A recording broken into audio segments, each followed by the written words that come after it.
the praise we could ever bring, worthy of every breath we could ever breathe. We live for you, oh we live for you. Jesus, a name above every other name. Jesus, the only one who could ever save, worthy of every breath we could ever breathe. We live for you, oh we live for you. Holy, there is no one like you, there is none beside you. Open up my eyes in wonder, show me who you are and fill me with your heart and lead me in your love to those around me.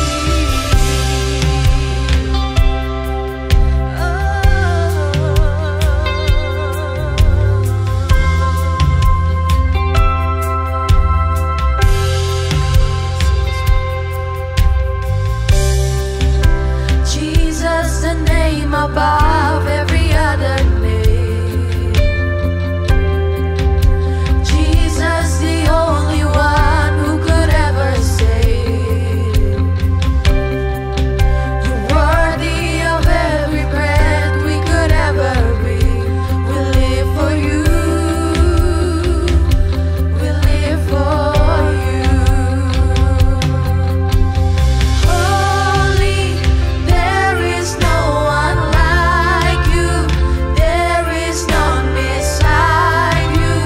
Open up my eyes in wonder and show me who you are and fill me with your heart and lead me in your love to those around me. Holy, there is no one like you, there is none beside you. Open up my eyes in wonder, show me who you are and fill me with your heart and lead me in your love to those around me.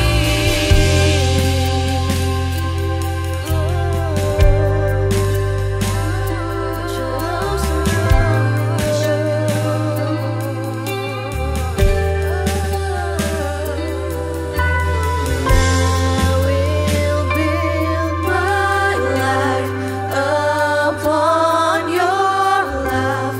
It is a firm foundation, and I will put my trust in you alone, and I will not be shaken. I will build my life upon your love. It is a firm foundation, and I will put my trust in you alone, and I will not be shaken. And I will build my life upon your love. It is a firm foundation, and I will put my trust in you alone, and I will not be shaken. Semua kita belajar menyembah Tuhan pada pagi hari ini. Kita mau katakan terima kasih Tuhan. Thank you Lord Jesus. Kami sungguh bangga memiliki Allah seperti Engkau, Tuhan. Terima kasih Tuhan. Kau sungguh baik, Tuhan. Kami menyembah Yesus. Terima kasih Tuhan. Thank you Lord. Terima kasih Yesus. Terima kasih Yesus. Kami bersyukur. Kau sangat baik. Kau sungguh baik. Terima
And I will build my life upon your love.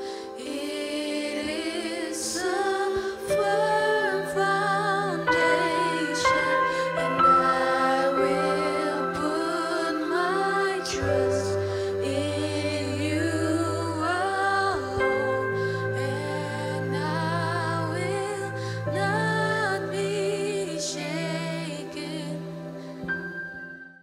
Oke, hari ini kita mau sama-sama belajar tentang trustworthy. Teman-teman, ada yang tahu gak sih artinya apa? Artinya trustworthy itu artinya yang dapat dipercaya atau sesuatu yang bisa dipercaya. Nah, teman-teman sendiri punya gak sih seseorang yang teman-teman sangat percaya?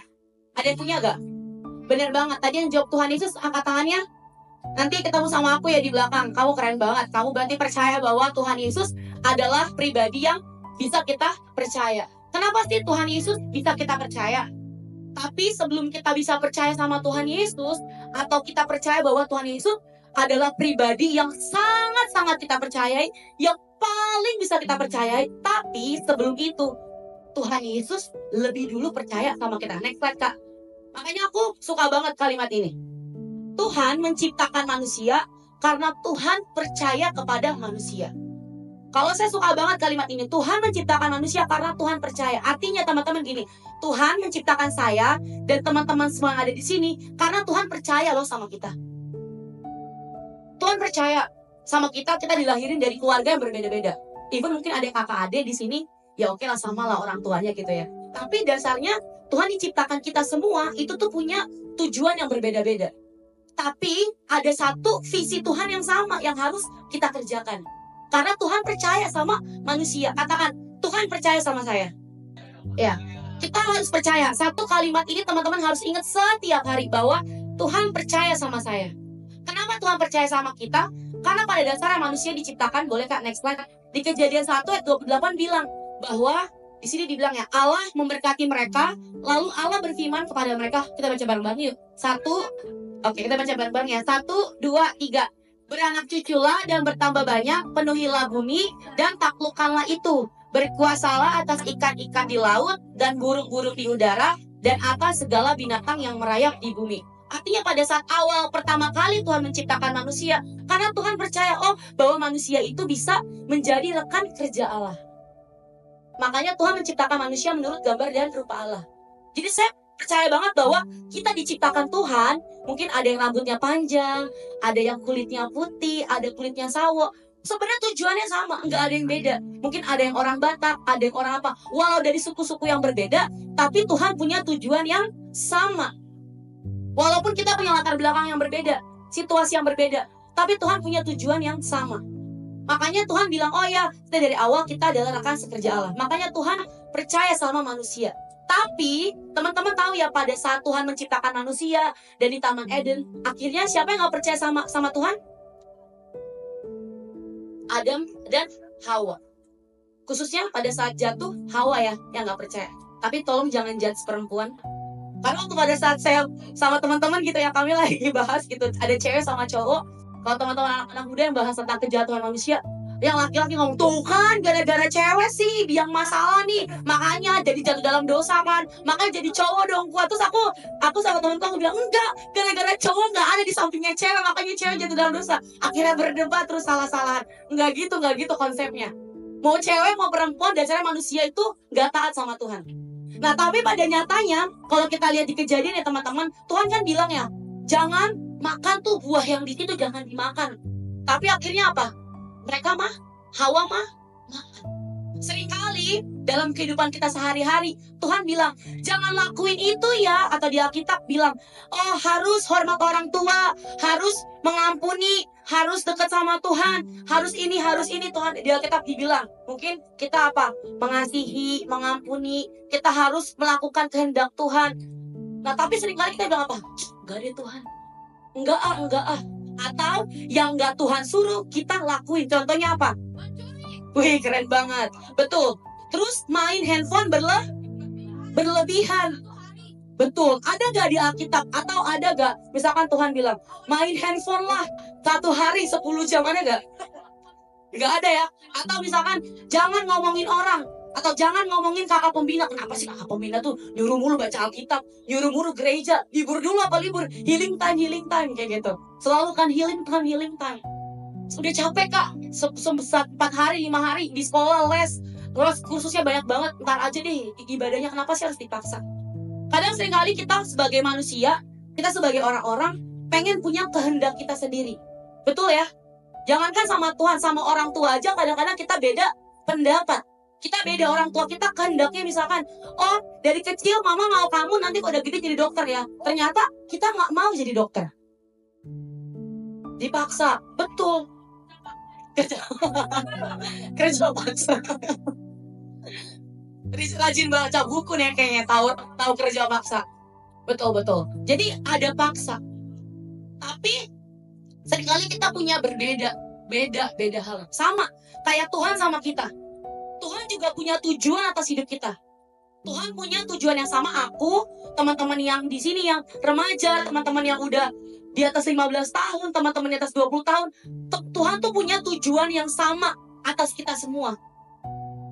Perhatikan ini baik-baik. Tuhan punya tujuan yang sama atas kita semua yang ada di sini, nggak beda. Kalau teman-teman berpikir, kenapa sih kita jadi orang Kristen? Kenapa kita harus jadi orang Kristen? Tanya papi kamu, betul. Karena kadang-kadang kita jadi orang Kristen karena orang tua kita Kristen, ya udah akhirnya jadi Kristen. Contohnya, oh karena mama papaku gembala, jadi akhirnya aku jadi orang Kristen aja. Tapi pada nyatanya sebenarnya aku nggak tahu Tuhan Yesus itu siapa sih yang sebenarnya. Apakah Tuhan punya kehendak atas hidup aku? Waktu aku dari kecil aku udah kesaksian dari kecil itu. Aku udah di gereja 24 hours, aku tuh di gereja, dengar mama papa pelayanan orang segala macem. Tapi akhirnya di umur 17 tahun aku mau bunuh diri. Karena aku gak ngerti tujuan hidup aku apa. Aku gak ngerti, oh aku melayani di gereja, aku jadi WL di gereja, aku ngajar sekolah minggu di gereja, aku belajar sedikit keyboard, aku main, aku belajar ini, aku coba semuanya. Tapi nyatanya aku gak ngerti tujuan hidup aku apa. Aku melayani cuma sekedar, oh ya aku nyanyi, oke, aku harus punya suara yang bagus, saat aku nyanyi aja, aku nyembah aja, itu udah perfect banget. Ternyata enggak. Buat teman-teman mungkin yang masih kecil, tapi teman-teman yang besar pun juga, mungkin kalau kita tanya, tujuan hidup kita apa sih? Apa sih yang mau kita kerjain dalam hidup kita? Karena waktu aku umur 17 tahun, aku mau bunuh diri. Karena aku benar-benar gak ngerti tujuan hidup aku apa. Tapi aku duduk di gereja, aku datang di gereja. Aku dengar khotbah. Aku gak pernah absen ibadah. Pastilah gitu tinggal di gereja.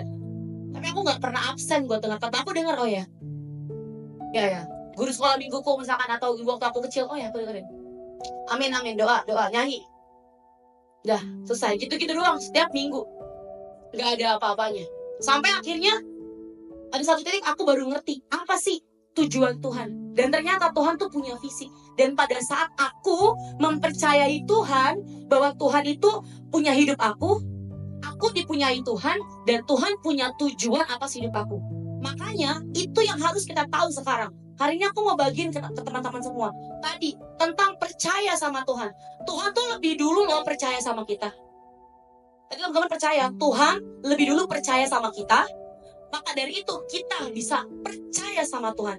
Dan nanti kita akan bisa hidup menurut kehendak Tuhan. Nanti kita sama-sama lihat. Next slide, Kak. Nah, dan kita tadi aku bilang ya, seringkali kita yang gak percaya sama Tuhan.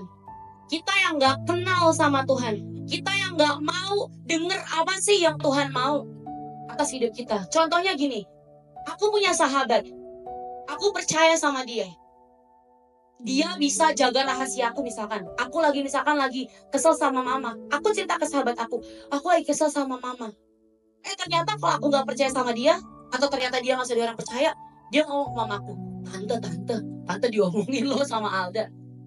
Kayak gitu. Karena dia gak percaya. Tapi kalau aku percaya sama dia, dia akan tahu, oh dia gak akan ngomong, tapi dia akan bantu aku.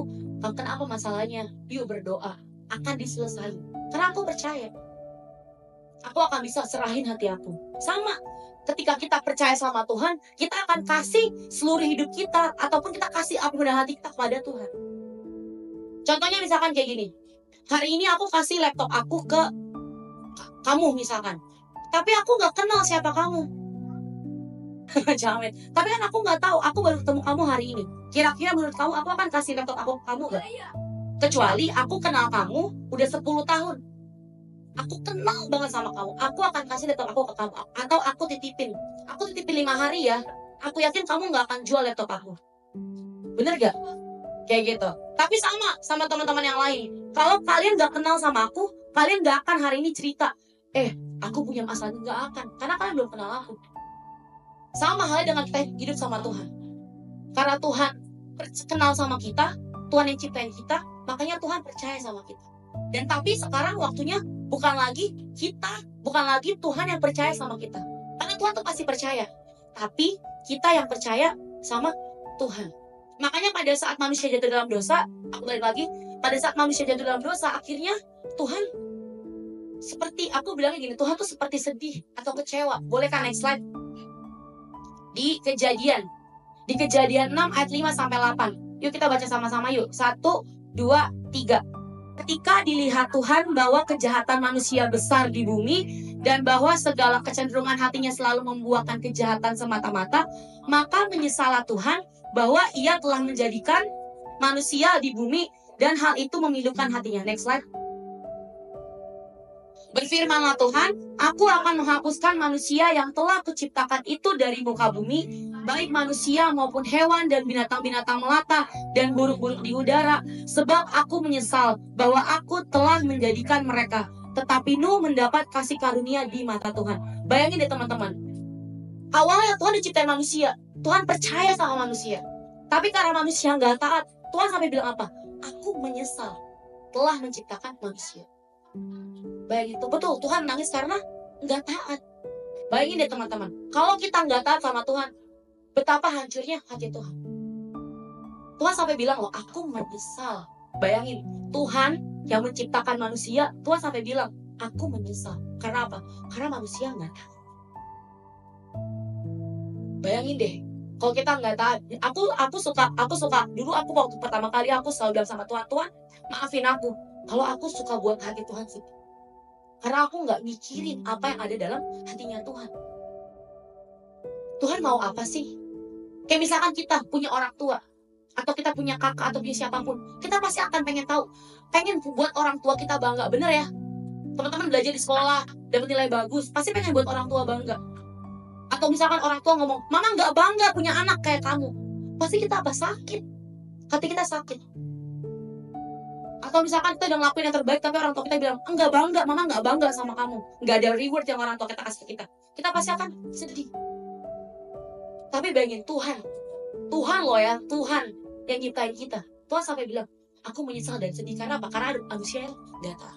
Tapi di perikop bawahnya, tetapi dibilang apa? Tetapi Nuh mendapat kasih karunia di mata Tuhan. Tadi awalnya Tuhan percaya sama manusia ya. Terus karena manusia nggak taat, akhirnya Tuhan menyesal, Tuhan sedih. Bahkan Tuhan mau ngapus. Tapi ada satu orang loh yang Tuhan tetap percaya, yaitu siapa? Nuh mendapat kasih karunia di mata Tuhan. Kalau teman-teman berlanjut tahu ya tentang kisah Nuh, karena Nuh orang yang nggak bisa cacat, nanti teman-teman akan dapatlah dari kakak-kakak pemilik di sini. Kalau aku bahas sekarang terlalu lama seperti itu. Tapi karena ada Nuh, orang yang percaya sama Tuhan dan Tuhan percaya sama Nuh, akhirnya Tuhan memilih dia untuk diselamatkan dari pada saat angkatannya yang jahat. Nah, boleh next slide Kak. Nah, aku selalu bilang kayak gini, karena ada satu orang yang taat kepada Tuhan, itu bisa mengubah seluruh keadaan. Karena ada satu orang. Kalau misalkan saya, teman-teman semua di sini mungkin ada 50 orang. Bayangin kalau kita 50 orang yang taat sama Tuhan, gak cuman gereja kita yang bangkit, gak cuman kota kita yang bangkit, gak cuman bangsa kita yang dipulihkan, tapi semua bangsa. Karena ada orang-orang yang taat sama Tuhan. Ada orang-orang yang percaya sama Tuhan. Kenapa dia bisa taat? Karena dia percaya sama Tuhan. Karena itu dia tahu Tuhan percaya sama dia percaya sama Tuhan. Jadi ada timbal balik antara Tuhan percaya sama saya dan saya percaya sama Tuhan. Next slide Kak. Makanya kepercayaan adalah harga yang paling mahal. Teman-teman pernah dikecewakan? Gampang nggak buat percaya lagi sama orang itu? Enggak. Betul ya teman-teman yang gede-gede kakak-kakak di sini. Pernah nggak percaya sama orang? Pernah nggak dikecewakan? Bisa secepat itu percaya lagi? Enggak. Makanya kepercayaan adalah harga yang paling mahal. Bayangin deh, Tuhan, aku balik lagi ya, Tuhan mempercayai kita. Itu adalah harga yang paling mahal, yang gak bisa diberi sama siapapun. Dunia, mau kamu misalkan kamu punya perusahaan 10 gitu ya, atau sama satu orang yang gak punya perusahaan 10, di mata Tuhan apa? Semua sama. Tetap Tuhan mempercayai kita sama. Jadi kita gak bisa berbangga dengan apa yang kita punya. Tuhan yang menciptakan kita, Tuhan pandang kita sama kok. Next slide. Makanya apa sih yang buat Tuhan percaya sama kita? 505 ayat 13 bilang apa? Kamu adalah garam dunia. Kita adalah garam dunia. Itu yang Tuhan percayakan kepada kita. Oh, kamu adalah garam. Next slide juga. Dan kamu adalah terang. Kenapa sih dibilang terang? Karena Tuhan tahu sekarang banyak banget orang-orang yang hidup dalam kegelapan. Kenapa kita dibilang kita terang? Karena banyak banget orang yang hidup dalam kegelapan. Gelap, dunia itu gelap. Makanya kita terang. Itu yang Tuhan percayakan lagi kepada kita. Kamu loh terang, kamu loh garam. Betul. Makanya next slide Kak.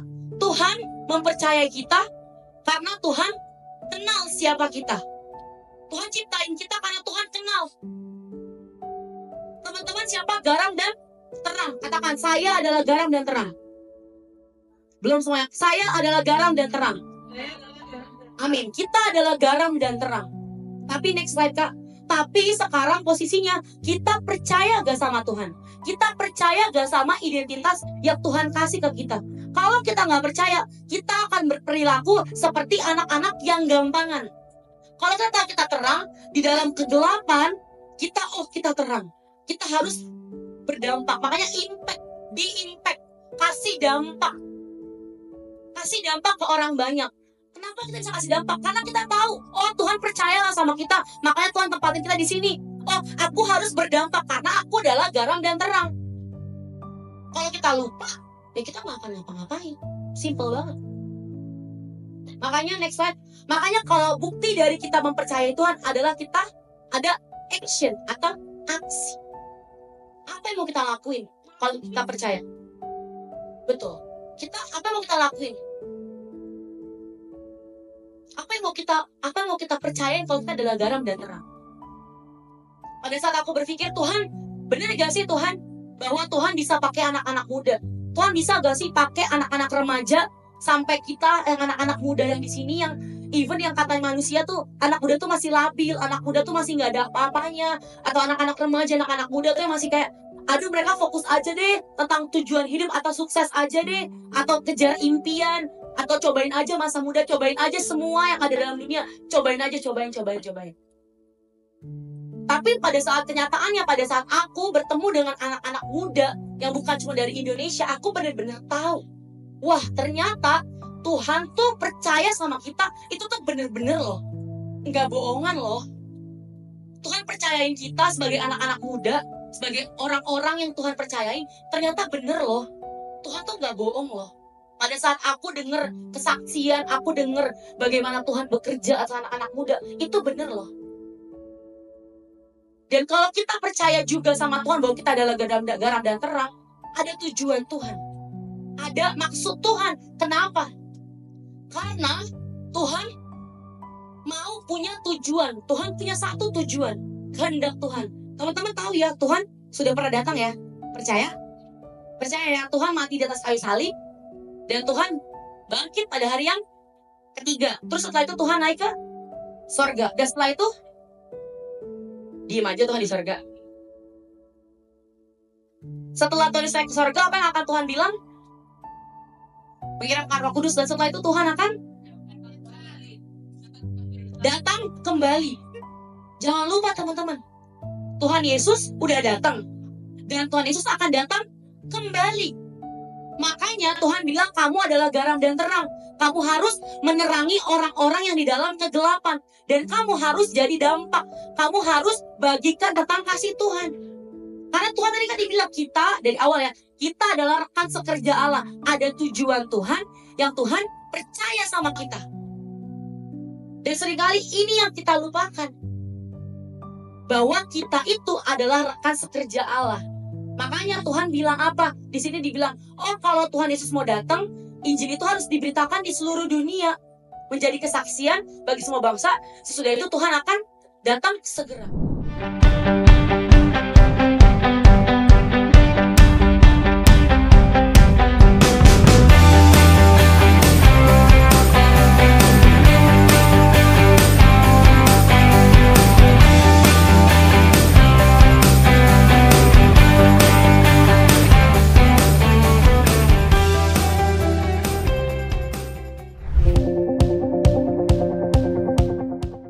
Bagi saudara-saudara yang diberkati Impact Community Indonesia dan ingin memberikan persembahan atau donasi, dapat disalurkan ke rekening Bank Gereja Impact Community Indonesia dan Yayasan Tangan Pengharapan, serta QR Code BCA Mobile, GoPay, OVO, Dana, Shopee, dan Link Aja.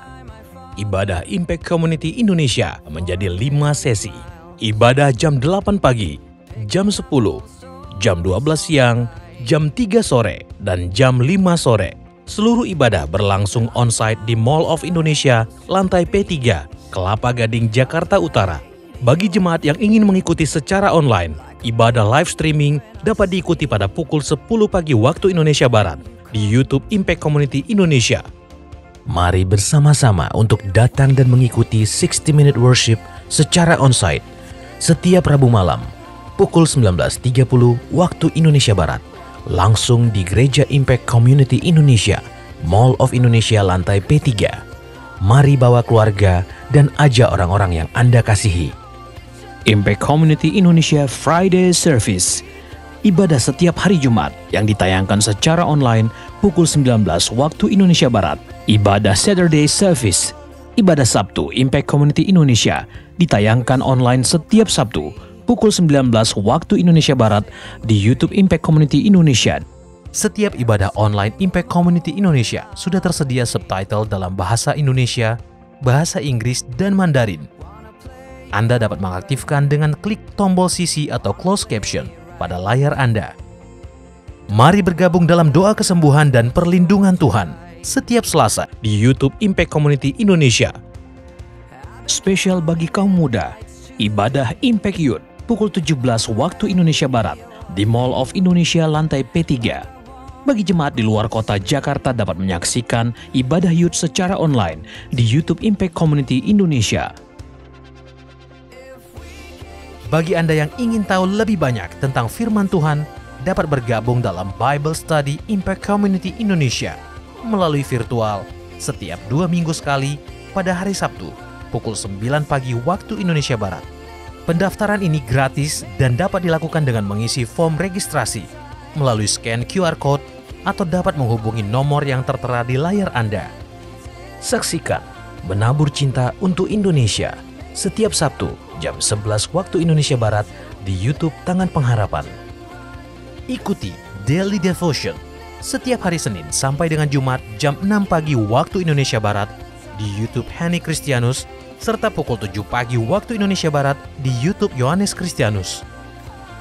Impact Community Indonesia memiliki sebuah komunitas untuk kita bertumbuh bersama. Bagi Bapak Ibu Saudara yang ingin bergabung di Komsel Impact Community Indonesia, dapat mengisi link form pendaftaran di bawah ini. Bagi Anda yang rindu menjadi jemaat Impact Community Indonesia, dapat mengisi Google Form atau scan QR Code di layar Anda. Saudara dapat mengirimkan permohonan pelayanan doa dan konseling, atau jika Anda memiliki doa yang terjawab, serta kesaksian atas jawaban doa Anda, melalui Google Form, WhatsApp, atau email impactcommunity.id@gmail.com. Bagi Anda yang rindu untuk dibaptis, Anda dapat mendaftarkan diri Anda dengan scan QR Code yang ada di layar kaca, atau menghubungi kami di 0811 9777 745. Tangan Pengharapan memproduksi merchandise Positive by YTP dan batik Tangan Pengharapan untuk menolong pendidikan anak-anak pedalaman Indonesia. Pembelian dapat dilakukan di online store Tangan Pengharapan, di Tokopedia, Shopee, dan WhatsApp merchandise Tangan Pengharapan di 0813 1100 5568. Temukan dan ikuti media sosial kami di YouTube dan Instagram Impact Community Indonesia.